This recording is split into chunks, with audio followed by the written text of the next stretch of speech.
अस्सलामुअलैकुम वेलकम करते हैं दुबई ब्रेकिंग न्यूज़ में। नाज़रीन, इस वीडियो में मैं आप भाइयों को ये बताने जा रहा हूं कि पाकिस्तान से अगर आप दुबई के लिए मुत्तहदा अरब अमारात के लिए सफ़र कर रहे हैं विज़िट वीज़े पर, तो आपके पास कितनी शो मनी होनी चाहिए। 1 महीने के विज़िट वीज़े के लिए, 2 महीने के विज़िट वीज़े के लिए और 3 महीने के विज़िट वीज़े के लिए कितनी शो मनी आपके पास होनी लाजमी है। मुकम्मल तफसीलात आप लोगों के साथ शेयर करने वाले हैं इसी शॉर्ट सी वीडियो में। वीडियो को शुरू से आखिर तक आपने लाजमी तौर पर देख लेना है।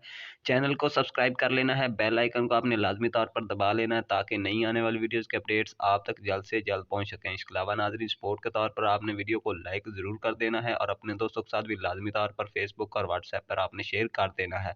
तो नाज़रीन, आप भाइयों को बताते चले कि दुबई मुत्तहदा अरब अमारात के 1 महीने के विज़िट वीज़े के लिए आपके पास 2500 दिरहम जो है शो मनी होनी चाहिए। 2 महीने के विज़िट वीज़े के लिए आपके पास 3500 से 4000 दिरहम की शो मनी होनी चाहिए और 3 महीने का जो विज़िट वीज़ा है उसके लिए आपके पास 5000 कम अज़ कम दिरहम की शो मनी होनी चाहिए।